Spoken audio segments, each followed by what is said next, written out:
Hello. So I posted a video about how to charge a power station fast while moving a campsite to campsite without using a solar panel. I posted this about 2 months ago, and the response has been really good. I do appreciate that. Thank you. I have been getting some comments on it, on the installation part of it, and so what I'm going to do a video of the installation part of it and walk you through how I did it. The wire that I used, I already ran it for the air compressor that I put in about a year ago, and I just tapped off of that and hooked it up. So that's why there wasn't much of an installation video to begin with. So I'm just going to walk you through everything that I did, and hopefully this helps everybody. Okay, so let's start underneath the hood. So have it hooked up to the terminal,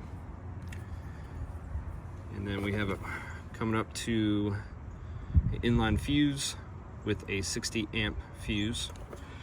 And then you're not gonna be able to see it, but way back in here there is a rubber grommet that you can push the wire through. You should be able to find a grommet to push a wire through. If not, if you have enough room, you can drill a hole and then put your own grommet in. I was fortunate to find a grommet that I can use because it's pretty tight underneath this one. So, all right, so I'll walk you through the inside.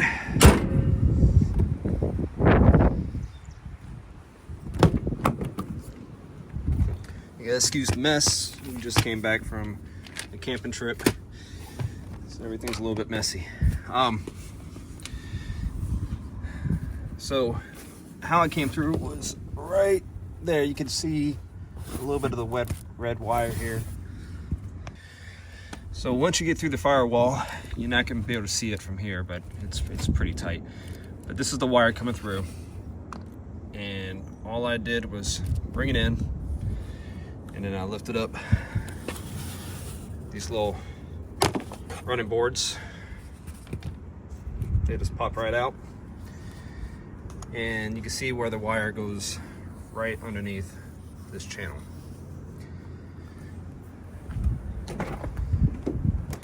And it comes right down here also, going all the way down, going to the back of the truck, and that's the location where the air compressor and the DC to DC charger is located. 6-gauge wire coming to the back.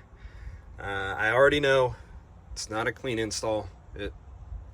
I wasn't trying to make a very clean install. All this stuff's going to come out in a couple months anyhow when I get my new rig. So once it all goes in my new rig, it's going to look nice and tidy.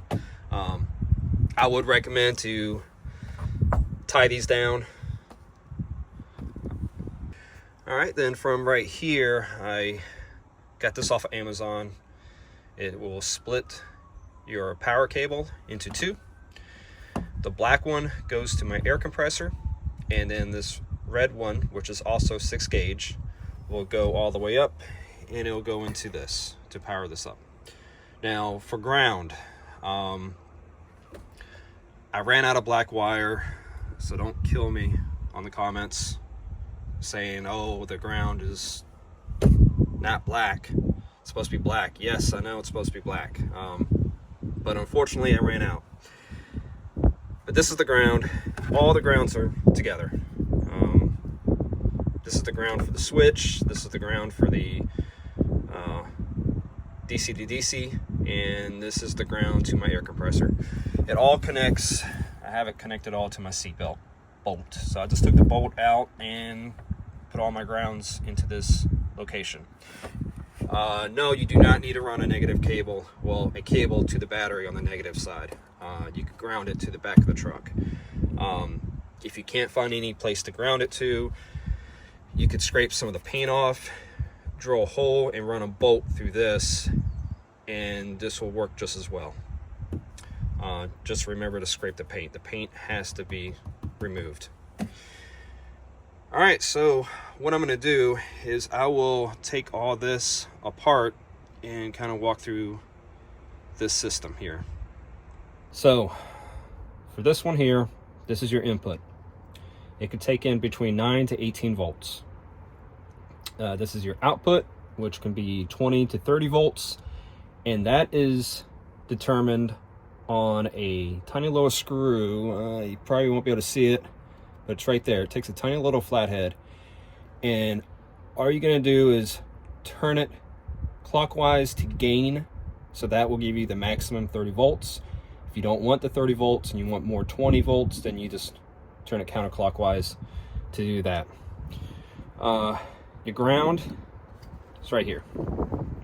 So there you go. You got your input, output, and all your grounds. This right here. So this is a plug, and I'll bring you a little closer. So that's this piece right here. So when you first get this unit, this little plug will have a little loop wire, and what that means is it will constantly be on. And I don't want this unit to always run when I'm not using it. So what I did is, it tells you in the directions, it has a little card to tell you which hole to put the switch wire into. So with this system here, all it does is this plugs right into it. Right there. And that's your switch. That's the side, which is the right side. That's the side for your switch wire to go to. What that's doing is this wire here, you can't see, this wire right here that's coming from the switch, it's ran into this switch right here. So on this switch here, and I'll take this apart too to show you in the back, but you just got to run 12 volts to this switch, and then the output of the switch will go to the box right here. So that way when you cut the switch on, it will turn this unit on and it will start charging the system. So for the wires, we have the ground, which is right here. This is the 12 volt source coming from the battery, and this right here is your solar panel wire. You got two wires. One is the ground for the unit, which is this, and the other ground is for the solar cable, which is this piece right here. So both grounds hook into one spot. By the way, these boots are really, really nice. Got them off of Amazon, $7. You get a whole pack of them. I did not want my terminals to be exposed to anything, so I went ahead and got these. All right, so we're gonna hook everything up. So this cable here is your solar. So this is gonna be on your output, just a positive. So you're just gonna hook that up there. Got a washer, lock washer, and a nut.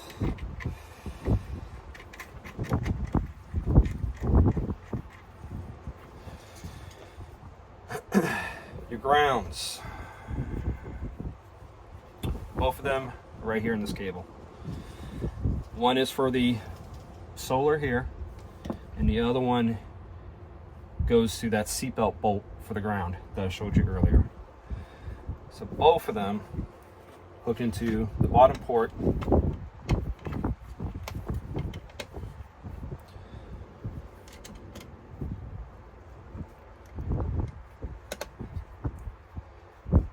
I hope this wind is not messing you guys up.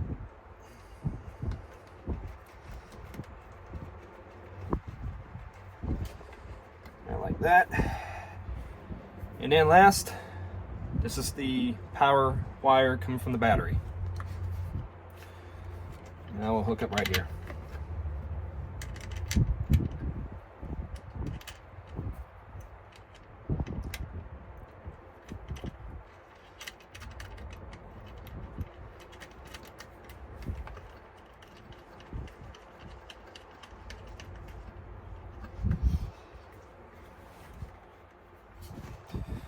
It's a pretty tight fit, especially when you add these covers on. You don't need them too tight, just snug them up.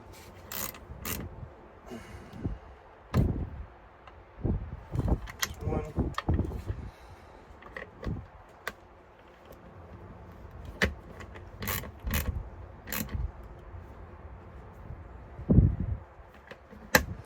There's two.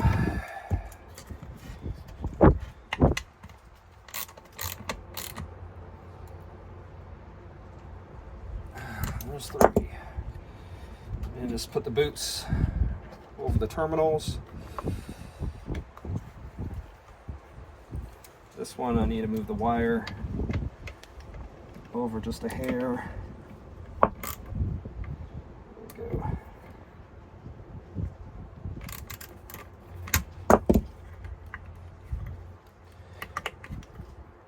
And there you go. How I have the system set up, how all I do is I just, it's up to you how you want to run it. With me, I keep it on the outside, so that way I have access to it. The system does get kind of warm, so you do want to keep it in an area where it can kind of breathe. You don't want to put it in a confined area where there's no airflow. I was thinking about putting it underneath here until I realized how warm it does get. It doesn't get like super hot, but it will get warm. And this thing does have an internal fan to keep it cool. So you definitely need to put this where it can ventilate.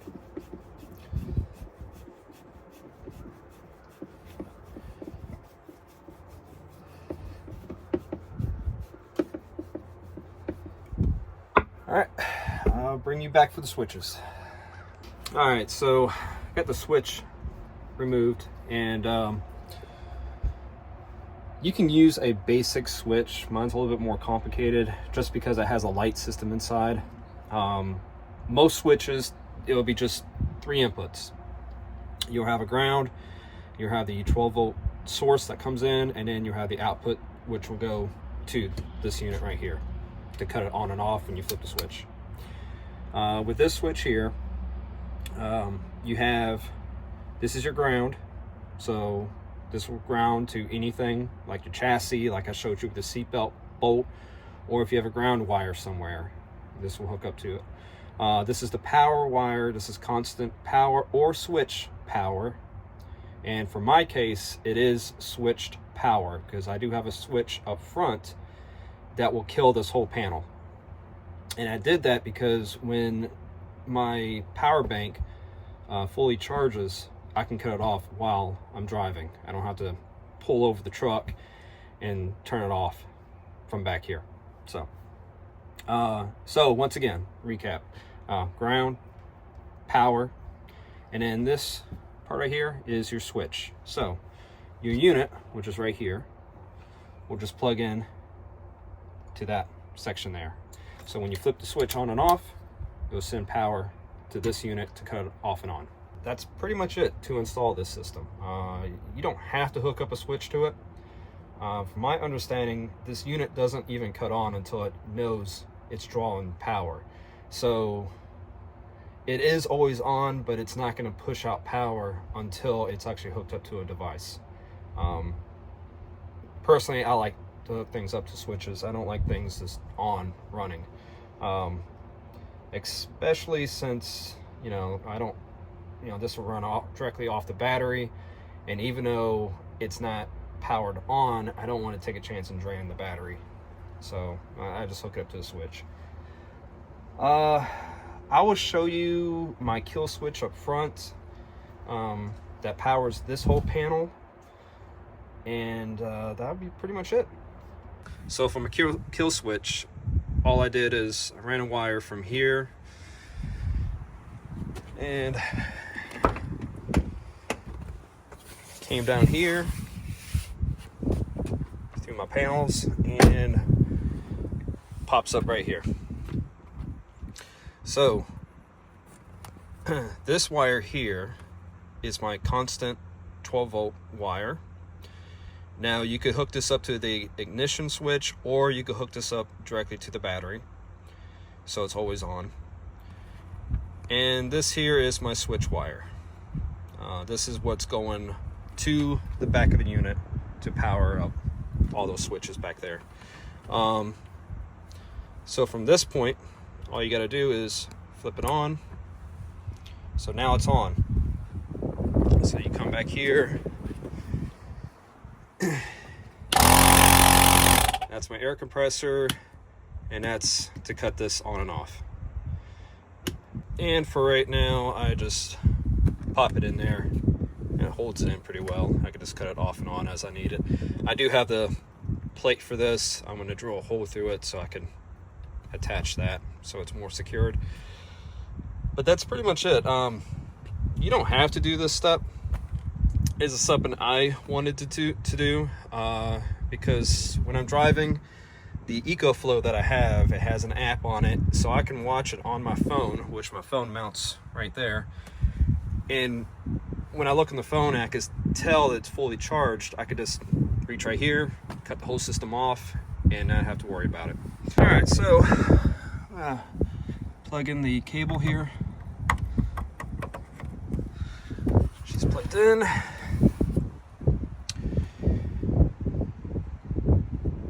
Cut this on.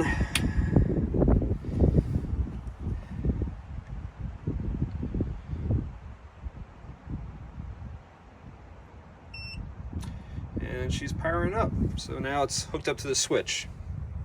So when I want to use this, I can turn the switch on or just flip it off. And she's not charging anymore. Or if I cut that switch on and give it a second,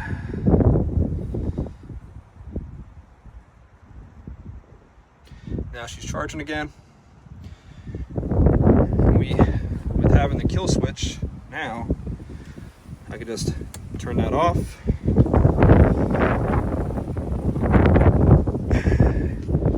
And it's not charging anymore. The system is off.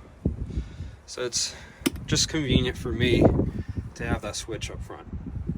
Also, very important, keep the engine on. Do not do this very long with the engine off. It will kill your battery, and it will kill it completely. So only run this when the engine is on. I just did this real quick just to demonstrate how the switches work. I have been using it now, wow, on about 4 or 5 camping trips. From 20% to 100%, it usually charges in about an hour and a half. That's pretty impressive. So there has been some comments saying fast charging can destroy it, but it's not fast charging.